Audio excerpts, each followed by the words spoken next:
africaine d'aviation, CAA, encore et toujours motivé de Nenga de Fatede. Na année 2026, on peut, Azan Lissous Kokumisa, perfection de Nenga Kosakanate, na ma service d'ailleurs, sécurité, confort, na régularité, bon, dit mélange lundi Lissous na Nenga Kosakanate, mon côté na terrain, c'est Pelas de ces Pelas, à Tibavion de la dernière génération, le col Airbus A320, pour la destination est dans ma province pour la ville, il y a RDC.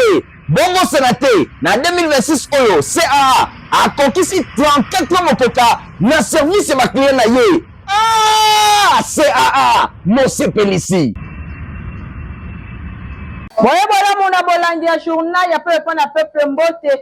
La bilan sorto fongo ya mokolo ya jeudi 12 février 2026 pendant hôtel Samuel Ndenge premier ministre Judith Soumino accordaki mardi 10 février na audience moko na bureau na ye et pas ya ministre ya ba poste pe télécommunication ARPTCP ba responsable ya ba société ya téléphone mobile à la République démocratique du Congo. Nathalie Kaila pèse nous détails.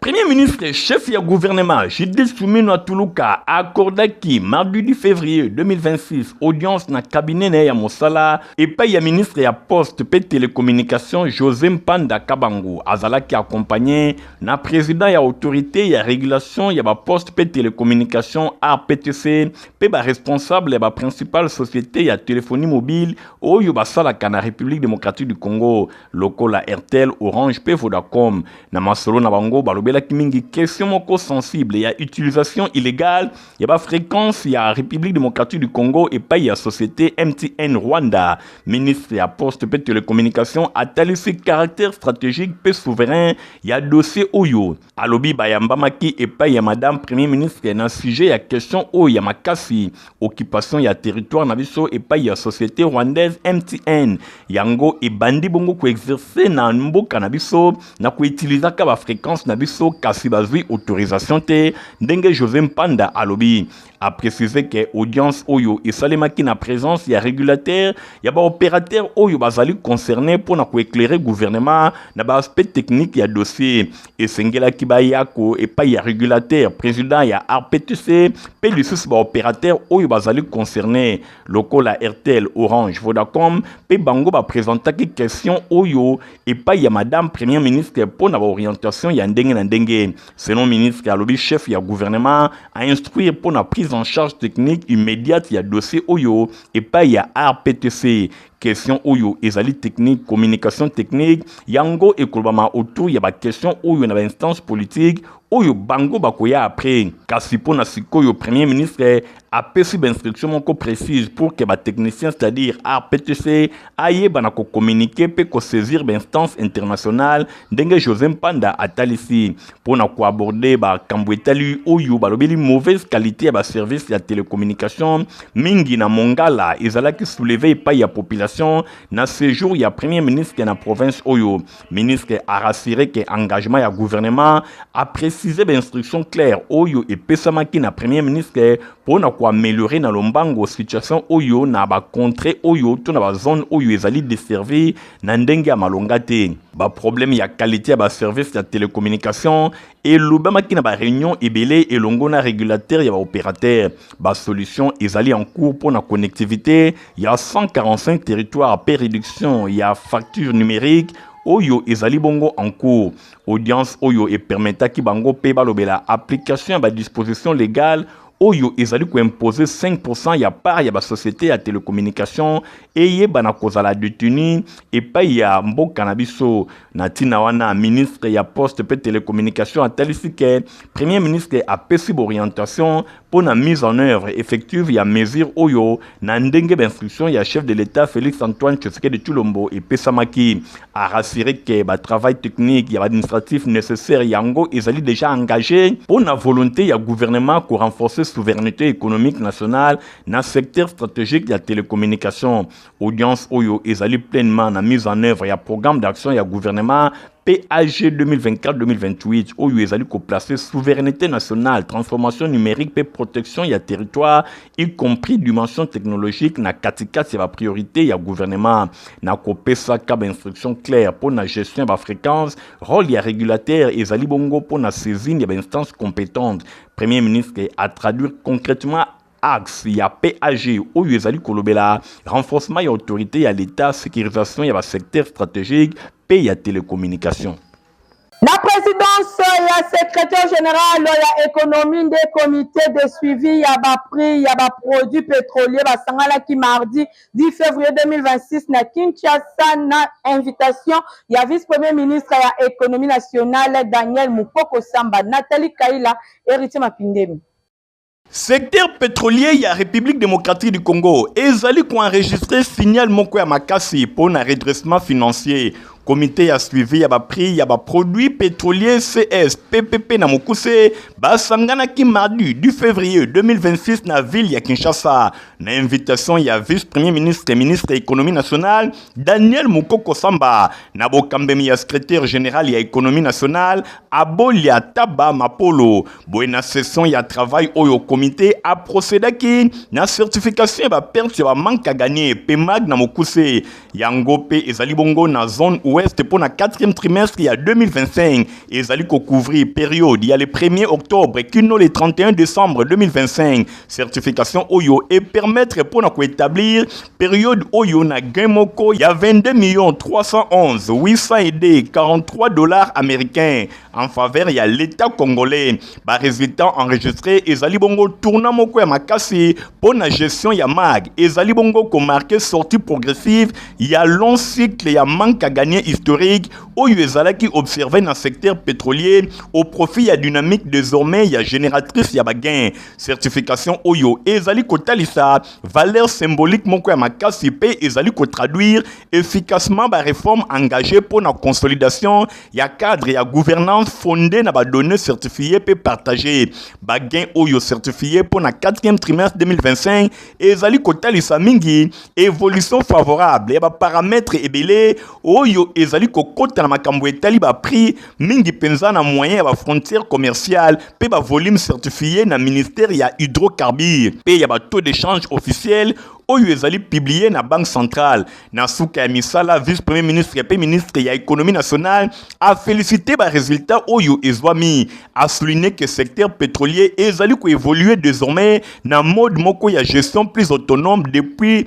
plus de 2 ans et longo na accompagnement ya système bancaire sans recours na financement ya trésor public boye a rappelé que volonté ya gouvernement ezali ko se rapprocher progressivement na vérité ya ba prix pour na ko préserver pouvoir d'achat ya ba consommateur pe abakisi lisusu bazali ko saisir ba problème nyonso ya opérateurs nationaux pe ba moni que secteur Oyo ezali ko tambola malamu ezali bongo na litomba ba nyonso bazali ko participer ba yeba na ko tambola na ndenge ya malamu misala Oyo ezwami na vision ya son excellence président Félix Antoine Tshisekedi Tshilombo traduit na madame la première ministre Judith Suminwa pour na ko permettre profession pétrolière ba yeba na ko évoluer na environnement moko ya malonga boye ezali nouvelle ère pour la année 2026 secteur pétrolier ezali désormais elongwe na logique ya ba perte ya manque à gagner Joseph Mankondo président ya CPPN comité professionnel ya ba pétrolier nationaux à Lobiboui. En principe, 2026 ne doit plus faire objet de pertes et manques à gagner. Dans ce sens que l'allure que nous avons déjà prise depuis que nous avons commencé avec T4, avec la nouvelle structure du mois de novembre, on ne peut plus parler de pertes et manques à gagner.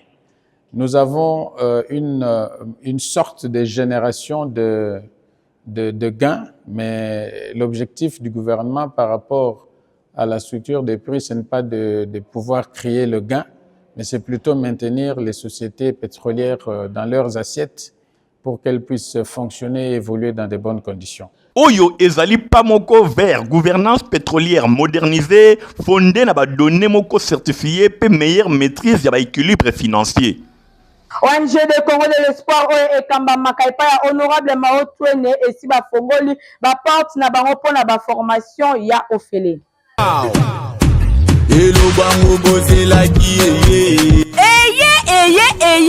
owe ONG de Congo de l'espoir ya mwana mboka honorable Mao Twene oyo ba mesana kobenga les responsables Papa Selembao et fongoli ba porte pour na formation professionnelle ya ofele tolobi bien ya ofele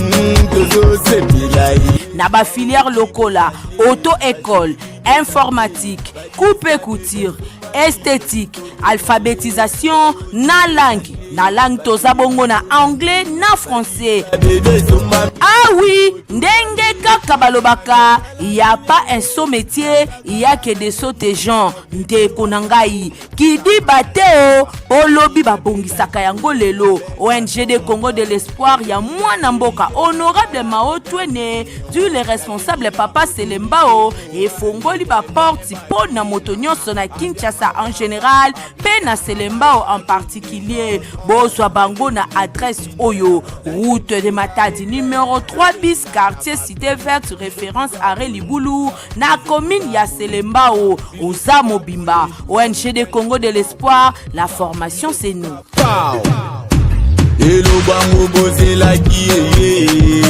Ba élève maternelle ya complexe scolaire Mama Pemba de école ya fondation Nerombungu bazalaki na visite guidée na supermarché oyo ezwami bongo na des bonhommes na commune ya Matete.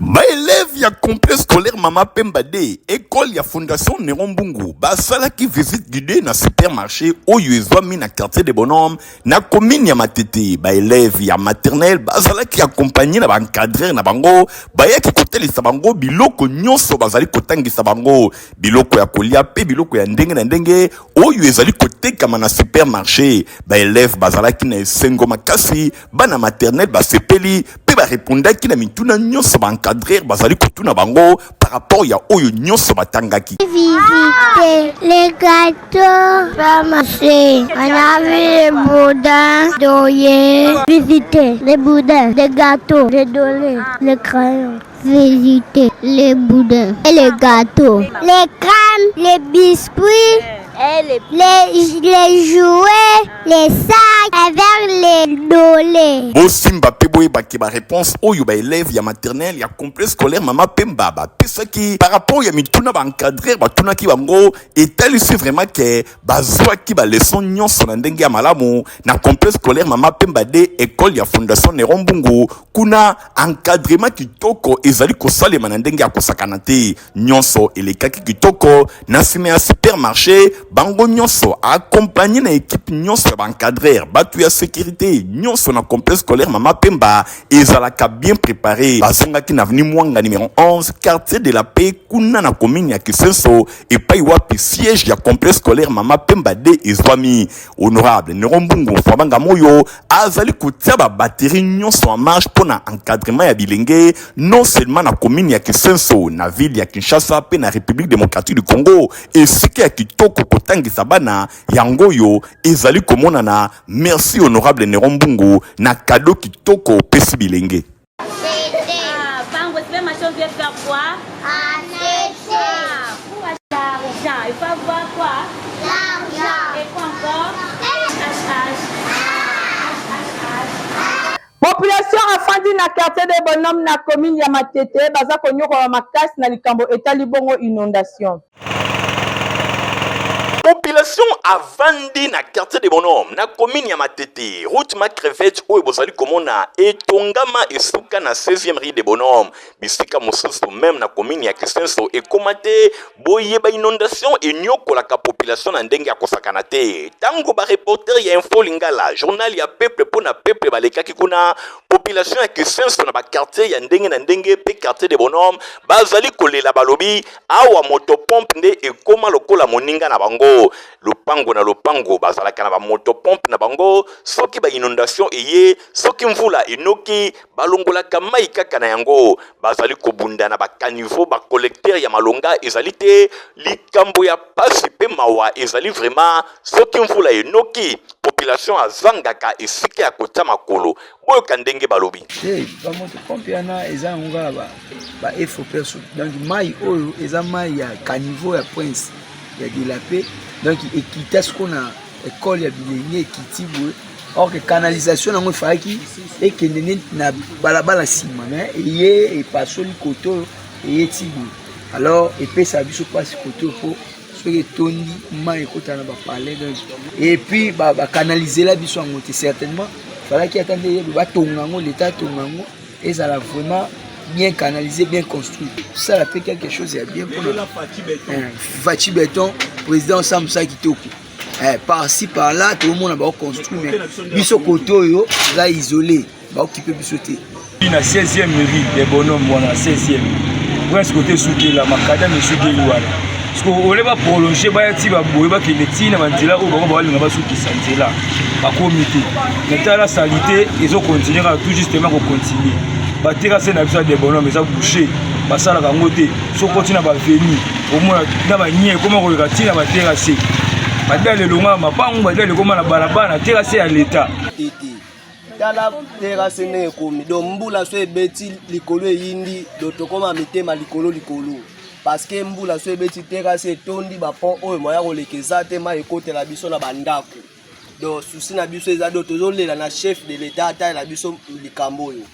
Donc, c'est ça que population koto souffre. Souhait ya population ya koto oyo ezali ke ba collecteur ya malonga esalema pamba te mai nyonse utaka matete bisika na bisika ekwela kabango kaka na quartier na bango bongo likambo etali inondation ya ngonde ezali konyokola bango.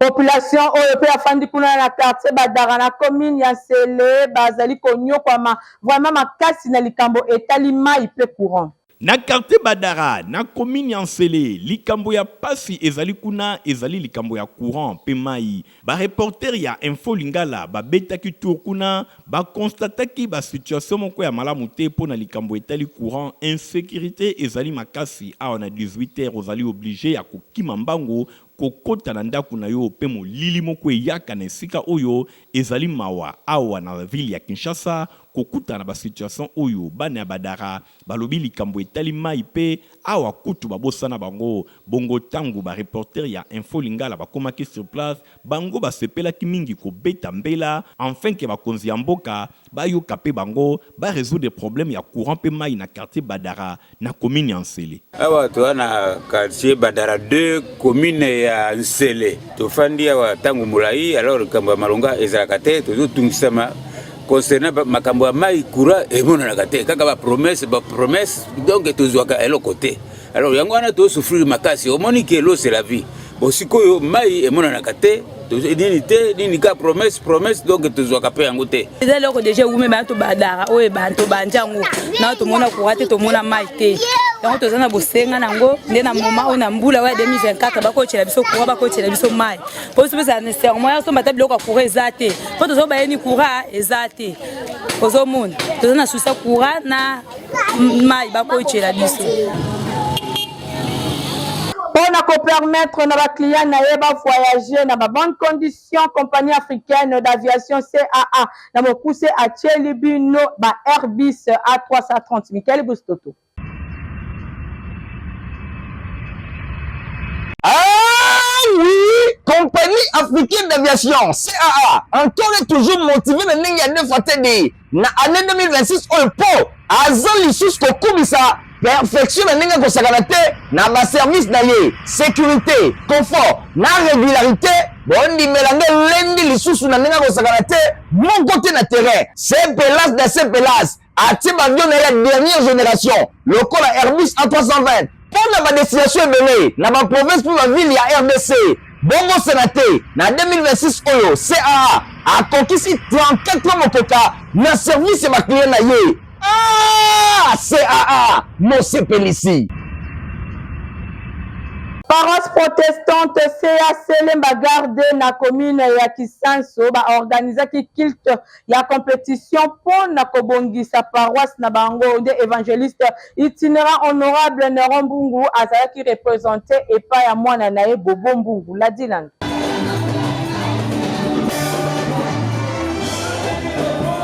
Oui, culte babengi culte ya compétition. Et les kaki kitoko na paroisse Lembagar, paroisse CAC Lembagar de culte ya compétition oyo ezalaki pon kaba fidèle ba pe sa contribution afin que ba yeba na kobongisa église na bango na ndenge ya kitoko. Église oyo ezali dirigée et pa ya révérend pasteur Kambu Isaac. Bo simba ke prédication et simba maki et pa ya pasteur Pai Jérémie yende ateaki na mokanda na 2 Corinthiens chapitre 8 verset 1 et pa wapi alobela ki générosité démontrée ndenge Paul asenga ki na bandimi ba yeba na kozala tango nyonso reconnaissant et pa ya nzambe na culte spécial oyo ya compétition to monaki délégation ya honorable Néron Mbungu oyo azali pe évangéliste itinérant délégation ya honorable Néron Mbungu et kambamaki et pa ya mwana ye Bobo Mbungu pe ba membre ya cabinet ya honorable Néron Mbungu bazalaki na culte oyo pona ko assister louange pe adoration ezalaki au rendez-vous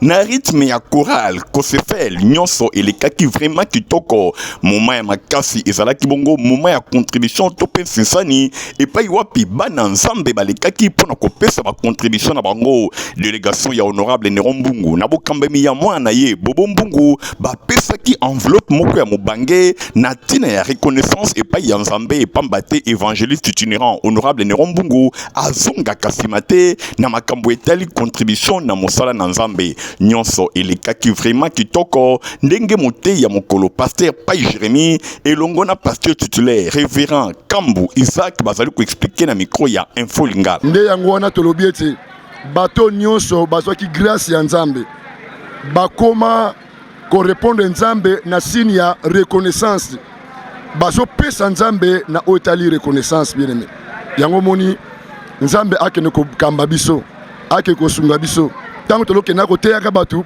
babongola mitema pe bato wana bakozwa responsabilité ya korépondre na baattente ya nzambe. C'est merci pour la tina nango. D'ailleurs tomoni papa na biso mokami na église ninga lobi awo. Donc soki omoni tata omoni mwana omoni tata selo ndenge Yesu Masiya isa biso. Donc présence ya mwana elakisi totalement présence ya papa.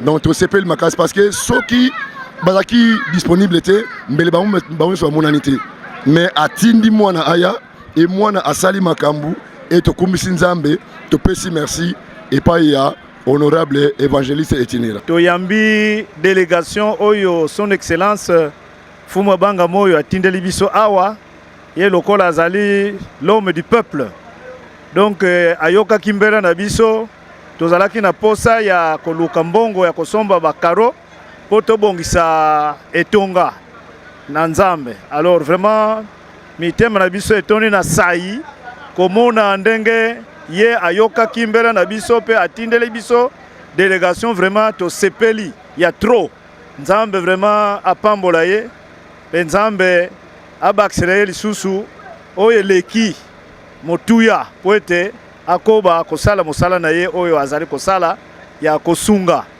en tant que évangéliste itinérant. Plaidons ensemble pour l'homme de Dieu. Na okambemi ya couple chama babengi si ba amoureux ya intercession samedi 14 février 2026 à partir ya 8h pour na ko célébrer elongo na bango 10 ans ya existence ya PEHD Francis Kanzalo Koka Stéphane Skande. Ministère plaidons ensemble pour l'homme de Dieu PEHD na Mokuse et lengeli milulu monene pona kofungola année 2026 samedi 14 février de 8h à 14h culte d'action de grâce pona basali ya nzambe ya mokili mobimba pe 10 ans d'existence ya ministère Bongo Batei ezali bongo le patriarche Jean Kalama Bintou. Même pour toi, mais pour Nayo, ceux qui te réclament là, malgré les contrats que vos parents ont pris, ça ne tiendra pas. Bishop Anakle Lutina. Nous ne mourrons pas parce que les hommes veulent nous tuer, mais nous vivons parce que Dieu nous fait vivre. Peba Otiami Lulu ezali bongo le couple Osbi pe Maria Shamaka Yoatumba. Yokatem, Accent, Tope Melesi. boya toloba aksanti, boya toloba milesi pona nyonso o nzambe asalaki pona basali na ye na 2025 pe pona oyo akosala lisusu na 2026. Tolobi bien, samedi 14 février de 8h à 14h, salle panafricaine. Salle panafricaine, ezali na 12e rue numéro 48, quartier Cité Verte, arrêt Boulangerie, référence école Pierre Bouvet, commune ya Selembao. To bengisi basali na nzambe nyonso, pe bana na nzambe nyonso ya ville ya Kinshasa. Yesu Kristu azali lolenge moko lelo lobi pe libela na libela. Boye bolamu.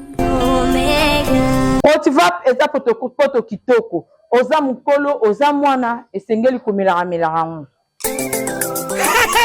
Protivap encore et toujours. Oyo mama bituna tuna aye bakateti lero apesa mwana ye bire. Ebe na santé kitoko boye. Olesaka ye nini? Aliaka Protivap. Soka ba mama nyonso batimbe ya Protivap poto kitoko pona ba bébé pro. Mama ye, soma ye. Mwana na ngai, depuis abanda kolia, akoli boye. Aliaka kaka Protivap. Protivap, protéine, vitamine, énergie. Azama yele na classe, abelaka belaka te, alimbaka te. Ba maman, félicitations à vos connaissances. Protivap, facile à digérer et nourrissant. Ezana, protéines, vitamines et énergie. Hey, bébé nayo kitoko, ninyo esake. Baba ingakango, santé kitoko nzoto makasi. Matemi disa, mama jetsa mwana. Sukana mbimbi, oye sukana mbimbi. Protivap. Torobi sikoyo na tango bolandaka bongo prévision météorologique kasi Metelsat atindeli biso prévision climatique saisonnière, c'est-à-dire il y a mois de février, mars et avril. Agence nationale de météorologie et de télédétection par satellite Metelsat Namokuse auti kopesa biso prévision climatique saisonnière pour na février, mars et avril 2026 awa na République démocratique du Congo. Bosimba peboye bake durant période ya février kino avril ba précipitation excédentaire et monani na ba ville ya République démocratique du Congo lokola Kinshasa, Mbandaka, Gemena, Kisangani, Boende, Kolwezi, Manono, Bondo, Bunia, Butembo, Kalemi, Goma, Bukavu, Basoko, Buta, Ilebo, Lusambo, Kananga, Unongo, Lubumbashi, Mbujimai, Kikwit, Bandundu, Matadi, Boma, Mwanda, Kindu, Isiro, Péville ya Chikapa. Boye pona ba perspective ya climat au cours ya ba mois ya février pe avril 2026 awa na République démocratique du Congo ezali kotalisake ba précipitation excédentaire yango et monisami na République démocratique du Congo mobimba. Boye natina wana probabilité et monani ya ko enregistrer ba précipitation ya makasi oyo ekoki komema ba inondation pe ba glissement ya terrain. Natina wana Metelsat ya République démocratique du Congo a pesi message oyo pour na ko avertir ba autorité pe population afin que ba disposition ya malonga eye bana kozwama. Tozana communiquer moko awa bolanda lecture nango. Famille Mambombe, famille Kilunza elongo na lisanga ya 197 oyo ezali dirigé epai ya honorable Christian Mutela Mayele bazana mawa ya koyebisa na bandeko baninga pe bayebani na bango nyonso liwa ya mwasi ndeko mama koko pe moninga na bango Chouchou Kilunza oyo akufaki depuis mokolo ya mercredi 4 février 2026 na sima ya bokono. Programme ya matanga ezali boyi vendredi 13 février 2026 veillée mortuaire et kosalema na stade Vélodrome na commune ya Kintambo. Boye mokolo ya samedi 14 février 2026 nde nzoto ya mowei ekobima na morgue ya Kintambo, recueillement ekosalema na Vélodrome ba dépôt ya ba gerbe de fleurs pe ba cérémonie ya ndenge na ndenge. Bokundami ekosalema na cimetière ya Kintambo. Boye na sima bain de consolation ekopesama na stade Vélodrome na commune ya Kintambo. Tika ite communiqué oyo ekomela bato nyonso bayebaka mama Chouchou Kilunza. En tout cas, eloni ne silaka te info lingala ya jeudi 12 février 2026 yango oyo ekomi na suka so bosepelaki nango bopesa merci na Igor oyo akumbelaki caméra pe amontaki journal oyo info lingala ezaka supervisé et pas héritier mapine mbande ko botika la malam. Au revoir.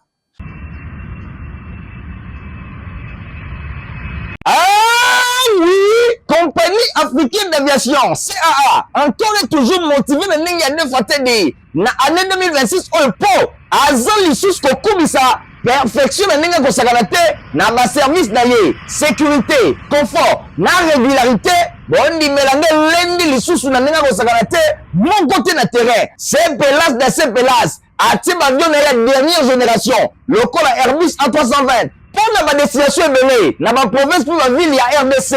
Bongo Sénaté, dans 2026, Oyo, CAA a conquis 34 ans au Coca, dans le service de ma client. Ah, CAA, mon CPLC.